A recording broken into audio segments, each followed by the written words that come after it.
Hey y'all, Mike Yana back again with another video. Welcome back to the Art Exhibit Podcast. I'm here to introduce episode 4. But before we do that, I have a couple updates really quickly. First, sorry for the wait. I know y'all been waiting on this video for a while. The problem was that the software that I was working with in terms of editing the videos had started acting up on me, so I switched from Camtasia to Premiere Rush, and now I'm just learning that software so I could become more, familiar with it. And then the second thing was that you'll see interviews have switched from in person to over Zoom because of COVID-19, of course. I don't necessarily like it, but that's where we're at as of right now. So those are my 2 updates real quick, and now we can jump into episode 4 of Art Exhibit. This episode is starring producer, rapper, writer, but he likes to go by one word, which is artist. In this video, this is my most extensive interview that I've done on the podcast this far, so I'm super excited to let y'all see this. We touch on some personal tips, like how to build up the confidence to put yourself out there and get where you need to be creatively, professionally. And we also have some technical tips like FL Studios versus GarageBand, and even the science of sounds and frequencies. There's so much information in this video. But in addition to that, don't stop here. I want y'all to take this information, do research, and make it work for you. Make it mean something to you. In addition to that, all of the music in this video was provided by Baeo, produced by Baeo. So every sound that you hear from the intro through the vibe throughout the video, the outro, all of the music was produced by Baeo. And I want y'all guys to listen until the very end of the podcast because you'll be able to hear and see a creative surprise from Baeo. So I'm gonna stop talking now. I feel like I've been talking for hours. I'm sorry. I'm gonna let y'all jump into episode 4, starring Baeo. Thanks for watching.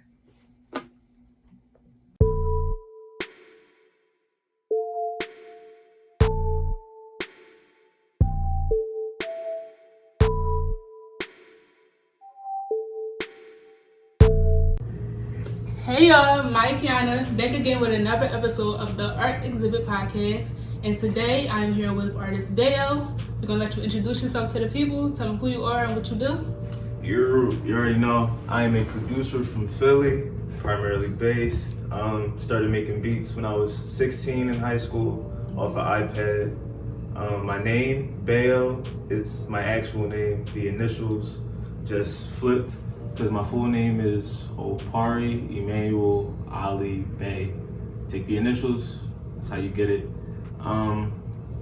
Yeah, is that simple? Okay. I've been writing recently, working with a couple artists. I actually have collabed with a producer recently. Okay, So, let's go. We're gonna get into that. Yeah, Thanks for definitely what you're doing. going to get into that. Got a couple beats with him. And got like 3 artists I'm working with, including myself because I am an artist. Right. Yeah, you have quite a list of here of things that you do, which is great though. The first question that I wanted to ask you was about your name. So you already gave us the spiel about that, which I think is very creative. It made me think of Beowulf, the book that I read in high school, but I really don't remember what it was about. Anyway, you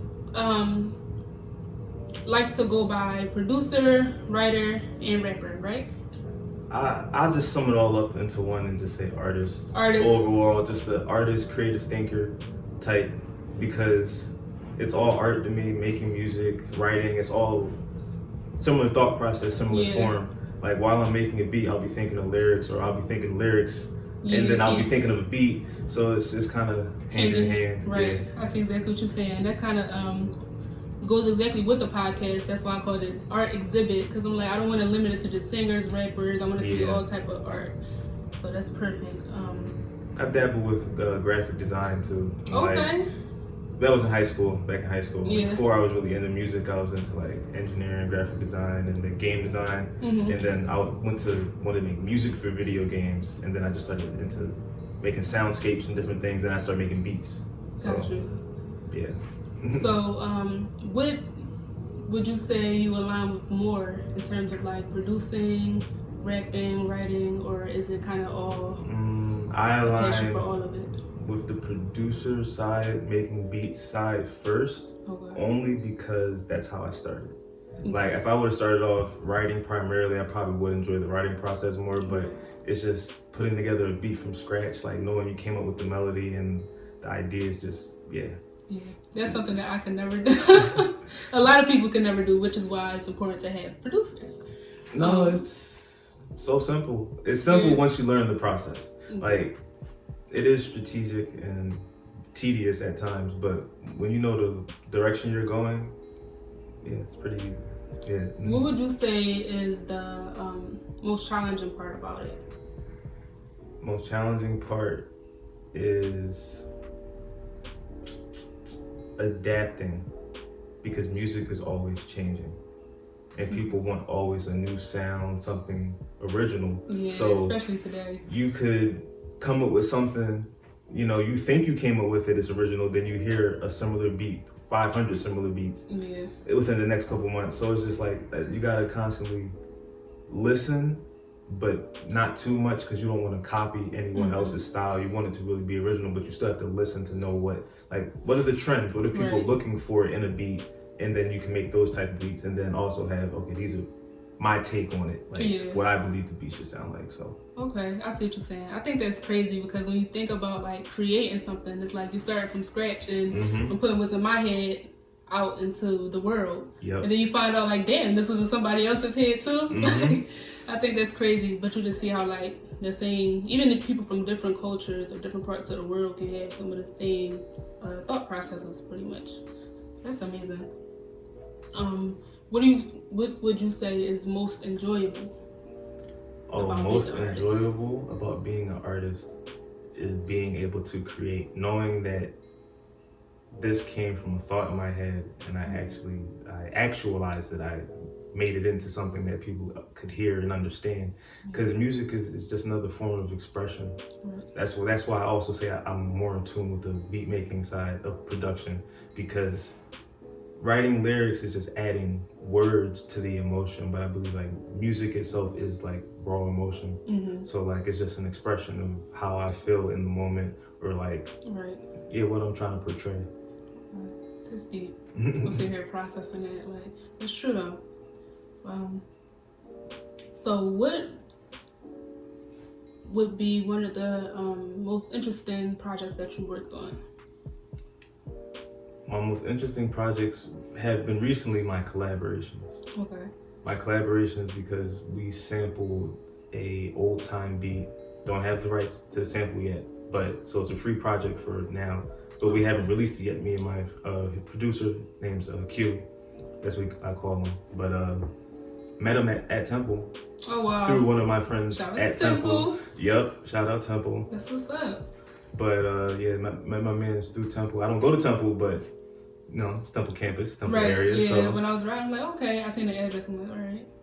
Yeah, it's a great, nice area to be in terms of connecting and meeting people. There's so many random people walk by. So many different cultures are mixed in this little area of North. So through meeting him, we've done some amazing things. Definitely send you a snippet so you can add it to the And just so y'all guys know, I will be putting some snippets of his beats in here and any other material that he wants to send me to give y'all guys a sneak peek, and all links will be included in the bio, the description. Instagram mindset, sorry guys.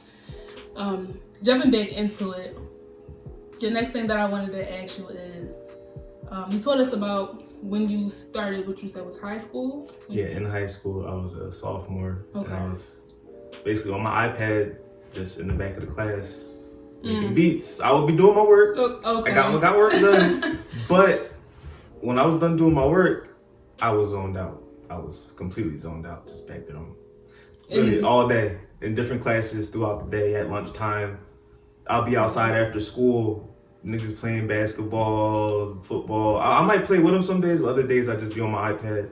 And then when they're like, yo bro, we're about to dip, I'm like, all right, bet, slide with them. You know what I'm saying? Just chill with the gang and then make beats at the crib on my iPad. Then had to level up. FL Studio. Okay. Laptop, you know what I'm saying? Right. Okay, shows what you're working with, stepping it up. Yeah, it's definitely FL Studio was the game changer because it allowed me to really focus on the particular sounds of the beat. Mm-hmm. So instead of really like GarageBand, they throw you a lot of loops, and they kind of like teach you through loops how to make a beat. But then it's like, how do I make a loop?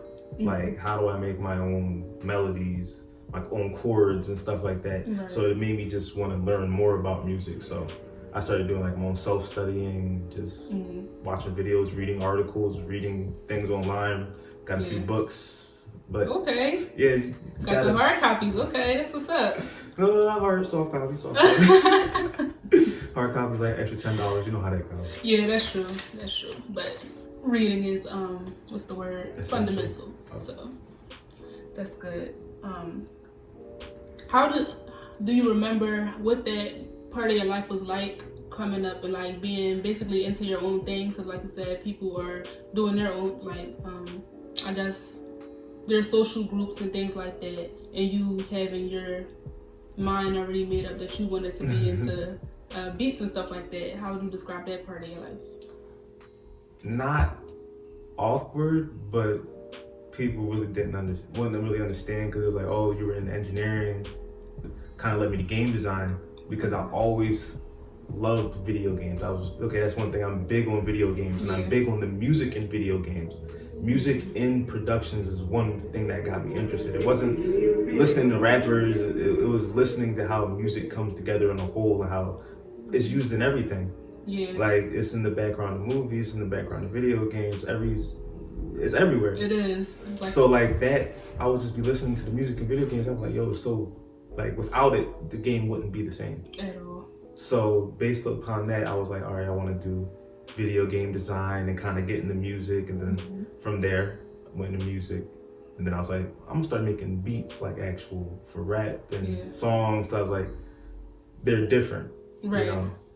But that's I have dope. a range of sounds I can work with.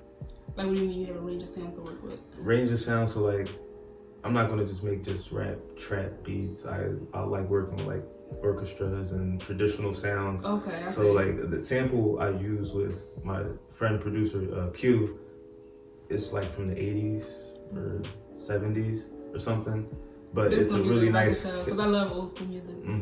It's a really nice old school sample. So that's what's up. Original, you know. So at that time when you were, first discovering that this is what you want to do, you want to be involved with music and creating music. Were there any like mental blocks for you? And if so, how did you overcome those? There were. It was basically what people want my music to sound like versus what I hear coming out of my music, and how do I make it so that other people understand the difference. So it's like people will give me suggestions, and I'll take the suggestion, but it's also like that's not the sound I'm going for in the first place. So it's like being able to fully express the thought through music is kind of like was probably one of the hardest things. It's just people understanding that my music sounds different and them accepting the differences. Because once people were like, oh, his beats are different, but they start catching on to the vibe, and now they're like, oh, now they're hot, because I developed my own sound, like, purely, so. Yeah, I think that's dope. Like, you can never really, like you said, develop your own sound if you mimicking was mainstream, pretty much. So being original, I think, is definitely needed, which is why, I love what I do, like, coming out here and talking to the people that most people consider like underground or up and coming. And I feel like this is where it is. Like, this is where the originality is. This is where the passion is in these groups of people who are like, doing their own thing and not really focused on what's mainstream and what's not. So because I always went for obscure sounds, going out of my way to like make beats that weren't normal. So if you know it, for anyone who knows anything about music, the count is 1, 2, 3, 4, 1, 2, 3, 4. I've made, I think, 3 or 4 beats where I count 1, 2, 3. So if you know that, it's not the same type of count, so the beat feels faster when it's not really. So it's a different metronome hit. It's interesting. Like working with music is interesting, finding out little little things. Yeah, I think every person that I talk to is so interesting because it's like you're a scientist in your own world, kind of. It's like I'm understanding what you're saying, but only because I'm fresh out of music class last semester, so I know what you mean. But I think that's really dope, though. It's like you're your own genius of, what you do. Thank you. Of course. So now I want to jump into your vision. You described your sound. You want to give us a little bit more on it? I know you said it is original, but is there any people or sounds, artists, or whatever that had inspired you? Influences, definitely. Okay, you're talking about mainstream artists. I'll give it away right away. Mainstream artists, Kendrick Lamar. I loved his album To Pimp a Butterfly because of the samples he used. He used jazz samples in almost every one of his beats. It was some type of jazz, either drums to drums or background instruments to the main things, like the instruments, just all the, like the whole album range. In a whole, it was just like, I don't know, it was different. It made me think about how you could build the album differently, how you can make beats. And more so because I didn't really I listen to artists, but I like to listen to instrumentals a lot. That was one thing I got into before I started making beats. I was just into listening to instrumentals. So it was kind of like a precursor to making beats. I was like, I already like listen to instrumentals, I might as well make beats. But I would listen to classical, I would listen to like lo-fi. Janae Aiko, definitely. Yes, I just listened to her new album yesterday. Yes, she's big influence, especially on the calming beat. Any beats I had that are real surreal or calming, yes, they definitely was a big influence off of her. She, speaking of her, she was using like, I read like the little description, which I never do, and she used like a meditation bowl. The Tibetan singing bowls, yes, they really do work. What they do is they put out a frequency, each bowl, so the smaller or bigger the bowl, they put out a different range of frequencies because of the size and the depth of the bowl. And when you take the stick and you roll it around, it basically vibrates the bowl and you hear that nice sound. But it's a healing frequency. It's really beautiful. There's different ones. Yeah. Have you ever used those, or did you research? Oh, I don't have them. They are pretty pricey. Let's get that straight. They're not something you can just 20, 30. No, they're a little pricey, but if they're worth it, yes. When it comes to the frequencies, I do listen to like binaural beats is what they're called. And solfeggio, so SOLFEGGIO frequencies. Wow, the fact that you can spell that. Because I've seen it. I have so many on my phone downloaded and saved. YouTube, you can get mixes of it. They're just frequencies that help heal your body or do different things, because we're made of water, matter, and different things, and we vibrate. So, sounds and stuff affect our body on a molecular level. So because of that, the music you listen to does affect your body. For sure. So yeah, I can vouch for that. I was at Drexel for a little while, and while I was there, I would go to sleep to the binaural beats, and I definitely woke up more like refreshed, I would say, like more calm and more, not as, I don't want to say frantic, because I was never not crazy. As foggy. Yeah, it's like more clear.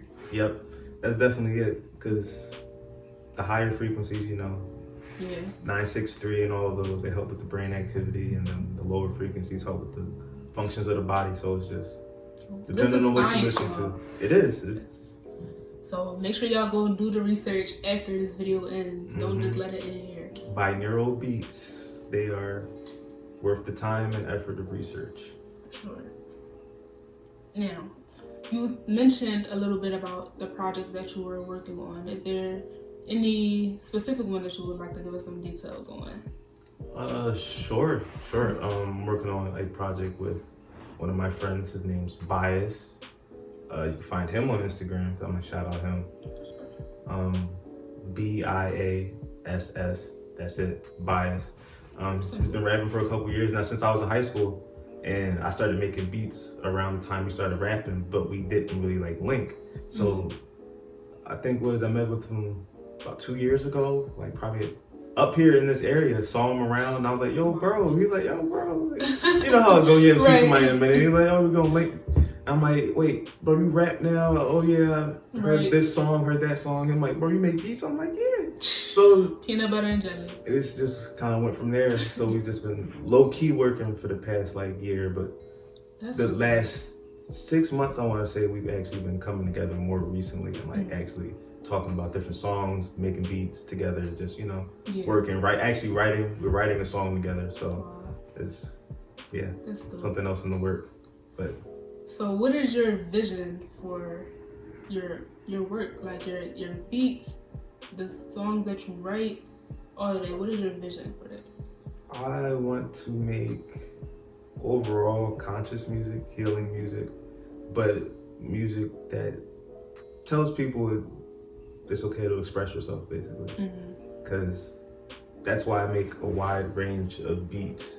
Like, if you've heard any of my beats, some of them are like upbeat tempo, and then other ones are down, so you can feel the energy is low or sad or empathetic, depending on how you feel the beat. But yeah, I can definitely vouch, because I remember in New Person News when I came out, I think he was hooked up and he was playing the beats, and I'm like, damn, that shit hard. Like, so yeah, that's dope. No, I base it definitely off the energy of the beat. I just want to, through my music, I want to share an experience, but also allow people to just feel what I'm feeling in the moment, I guess. Because that's one thing that drives my music, is definitely emotion. Yeah. So I think that's dope. I think that's definitely needed, especially when you think about mainstream, because I think they kind of take the emotional aspect out of it, and it's kind of like just playing a role and saying these things and making so that's really important.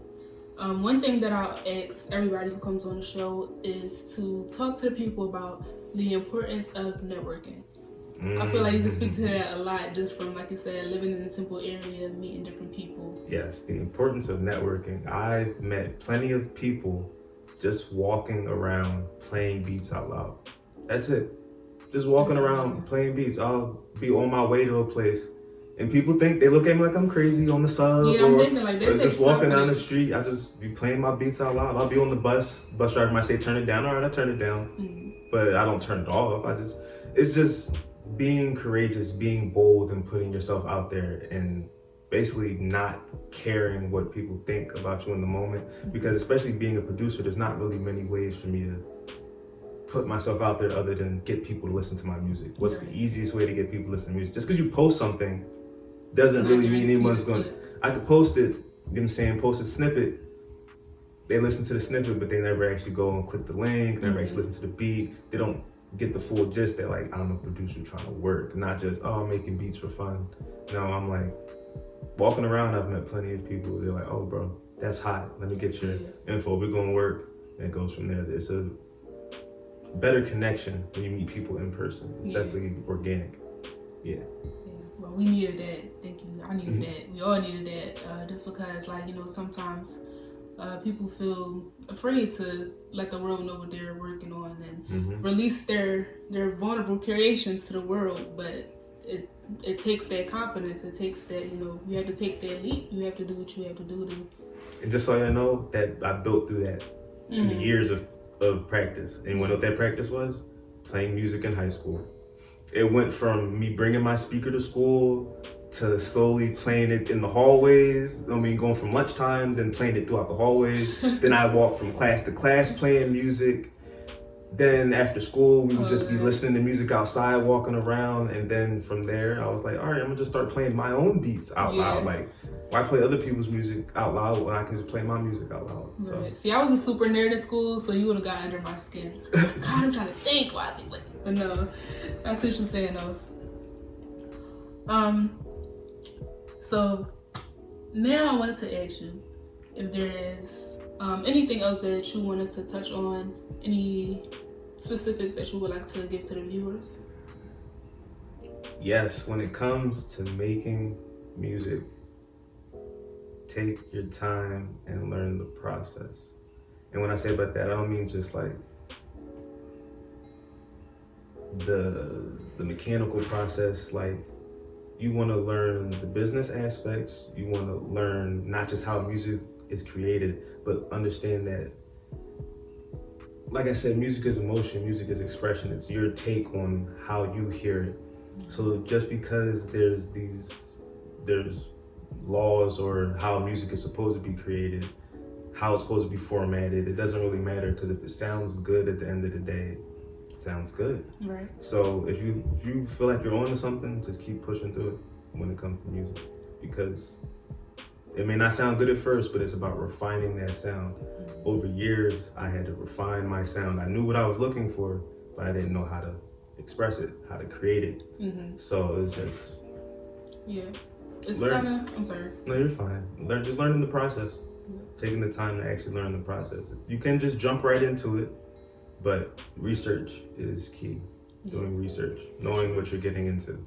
Mm-hmm. Thank you for that. When you just said that, it made me think about it, like learning to speak as a child. Like speaking is a form of expression, but you can't, say what you want to say until you learn how to do that. So it's pretty similar, whatever. So thank you for that advice. Now I wanted you to plug any events, you told us about the projects, but if you wanted to, like you said, shout those people out, any last things that you wanted to say to the viewers? Definitely. Go follow me on Instagram, _, BAEO, _. I may just come up if you just type BAEO, but the underscores and periods, yeah. Okay. Most of my friends, I posted them on my page, so you probably can find them through my page. But if not, there's Bias, BIASS, and then my other guy I'm working with, Chill My Name Dev. Okay. Another person I'm working with. He started writing recently, goes to Temple. Okay. He used to, from what he told me, he used to rap in middle school, but he didn't really pursue it. Yeah, he just kind of did it for fun. So now I've inspired him to get back in music. So definitely going to be working with him. Other producer Q, it's his Instagram is _QHJR. Great producer. I like his style. And his birthday is the same day as mine. He's a year younger than me. His birthday is the same day as mine, January 11th. So that's divine connection. All right. Yep. Before we go, I forgot that I wanted to ask this. When you were talking about your visions for your music, in the case that you do become like a major underground artist, which I have no doubt about, I have, the utmost belief that that's possible. What are your views on signing to a label or something like that? I believe, put like this: if you sign to a label, you must read that contract thoroughly. There's nothing wrong with signing to a label. You just have to understand the parameters and understand where the money's going and how much of it is truly yours. Now, being independent doesn't make it any easier, because now you're the one that has to keep track of that money. You're the one that has to make sure you're getting your money back. The label does that for you, so they take a cut. Right. But it depends on what label you're working with. There's so many labels out there. Forget the big labels. You're talking about Sony, and I don't even know them anymore, because there's so many small labels that you don't know about. Like, there's so many independent artists out there that own their own labels. You could get signed by anybody. Yeah, you truly could get signed by anybody. And it could be a 2-person team starting off, and then now you get signed, you're the 3rd person on the team, and it just goes from there. Like, really, I would like to start my own label. Yeah. But it does require funds. It does require the funding, and I need a network of people. So through that, I've been building. I got my producers. I got me, my friend who produces. I got a couple artists I've been working with. Now I'm just got to build and make sure I get everyone to come together. But it's through the initial relationships first. Yeah, that's dope. I see that you're working. You got a goal in mind. You got a vision, and I appreciate that. I appreciate the passion that you bring to, the art that you create. Oh, of course. It's nothing but love for it. Nothing but love. That's amazing. And can I ask you about the piece around your neck? That's really dope. Oh yes, I recently got this made from what's his name? Ben. He has, not a shop as I would call it, but he sells stones and different pieces. So this is carnelian and this is shungite. Carnelian is like I'll go based off of the matter. It's a firestone in that terms. It like brings energy, and then this is like to bring balance to the body. So it's like fire and balance mixed in one. I asked him to make it for me, so yeah. And does he have an Instagram? Because I might need to get in touch with him. I do. I have his card. I can give Okay. that to you. Yes, I will. All right, thanks. That really brings us to the end of this interview. I want to thank you for your time. Oh, of course. Like I said, snippets to his creations, links to his work, his social medias will be in the description. So make sure you check those out. And we're going to sign off on that note. Thanks for viewing, y'all.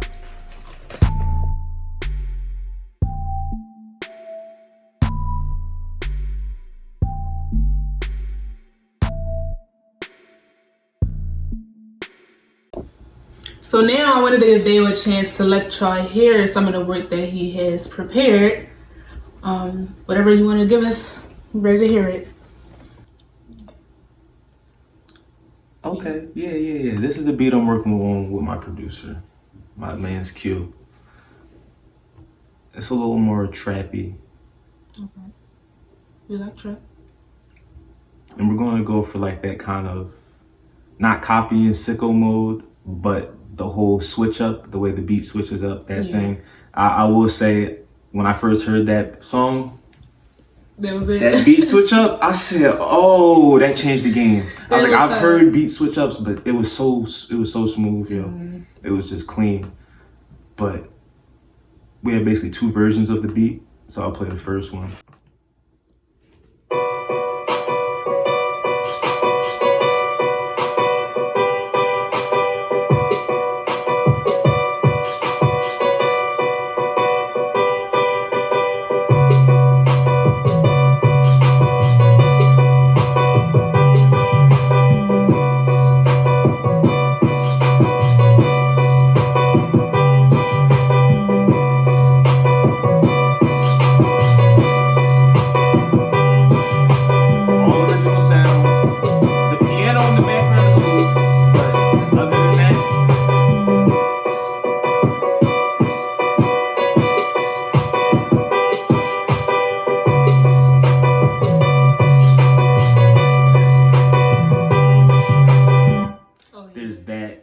So basically, the other beat is the exact.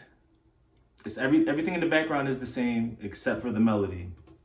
This melody, I played the chords and he started making the melody, so it kind of came together. It's the same beat, just.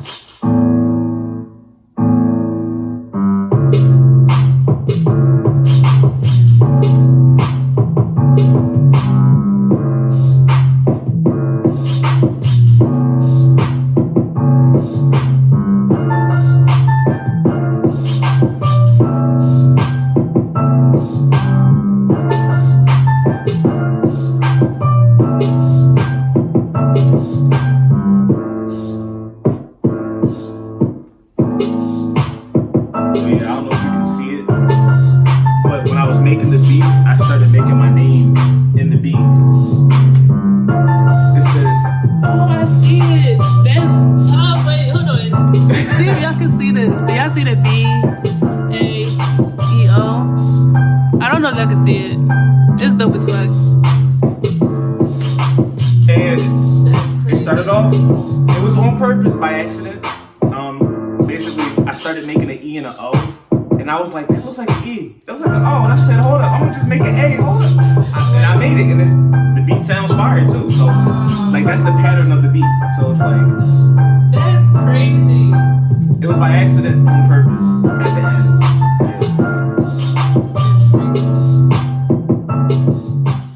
That's amazing. I wish I could see that. Editing it might not seem that crazy to you, but that's just like wow. Like and it still sounds dope in the like mixing two like, types of art. That's crazy. Yeah, when I was doing it, I was like, no one's ever done this before. At least not to my knowledge. No one's ever put their name with the pattern. So I was like, that looks like an E, and that's like an O, and I was like, just start moving stuff. I said that's an A, and I said, oh snap. I started just going in. I just started going in after that. After that, it was over. Yeah. Wow. So yeah, I think you found your niche for sure. So those are the two beats from Baeo himself and his producer. Q. Baeo and Q on those 2 beats. So now we're gonna wrap up. Thank y'all again.